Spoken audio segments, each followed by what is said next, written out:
C'est un projet qui est parti sans programme. Parce qu'il y a eu un appel à candidature. Certains avaient fait des projets, nous pas. On a expliqué non pas ce qu'on allait y faire, mais comment on allait ensemble coproduire cet espace public. Et on a recensé les carences, les attentes, les demandes. Il y a eu le pharmacien qui se trouvait complètement à l'étroit, qui a dit j'aimerais bien profiter de cet endroit pour agrandir mon espace. Ensuite, moi qui avais décelé quand même, il n'y avait pas d'abri, il n'y avait pas d'eau courante, il n'y avait rien pour les forains. Et on a proposé de faire une halle de marché. Et puis également, se dire, dans le centre du village, il y a probablement quelques besoins en logement et on a produit 4 logements.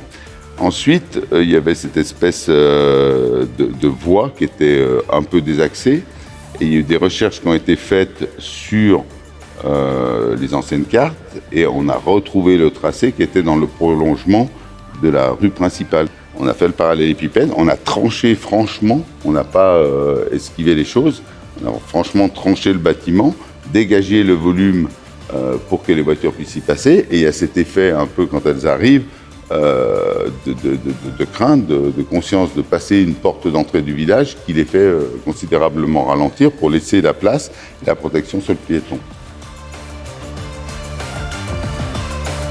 Pour ce projet, on s'est reposé des questions fondamentales, comment on pouvait s'y insérer.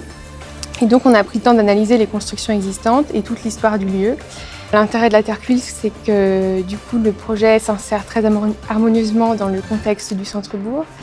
Il faut savoir que localement, il y avait une forte production de tuiles dans la région. Et donc on a choisi d'utiliser cette tuile en traitant tout ce qui était détail constructif, qu'il s'agisse de la partie du faîtage ou des égouts de manière plutôt contemporaine, en encastrant les chenaux et en laissant les descentes d'eau apparentes.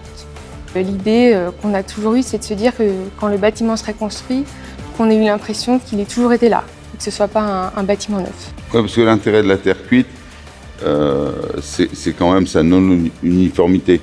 Et puis dans toute la globalité du bâtiment, c'est ce qu'on a cherché. Une tuile, c'est presque en analogie avec un corps, un grain de peau, quoi. Vous définissez quelque chose qui relève un peu du vivant, vous avez envie de le caresser, il y a de la sensualité qui émane de ces matériaux-là. Je pense que dans la virtuosité de la terre cuite, qui est maintenant un fait acquis, il y a des développements tout à fait possibles. Il y a certains produits qui sont écartés, les PVC, les choses comme ça. Donc là, il y a une reconquête de la terre cuite avec de l'imagination. Il faut probablement qu'on travaille entre architectes et fabricants pour définir ensemble des nouveaux produits. C'est pas de la fierté, c'est de la satisfaction. Toute l'agence a travaillé dessus. Tout le monde est venu. Ça a été une espèce d'atelier collectif où chacun a amené son grain de sel. Et ce projet est devenu le cas d'école de l'agence. Je ne sais pas si on a faire le meilleur, mais en tout cas, on est certain d'avoir évité le pire. Et moi, il faut qu'on remercie le collectif de l'agence qui a mis ça en place, mais également la tolérance, l'ouverture d'esprit dont ont fait preuve les élus qui ont été à l'initiative de ce projet.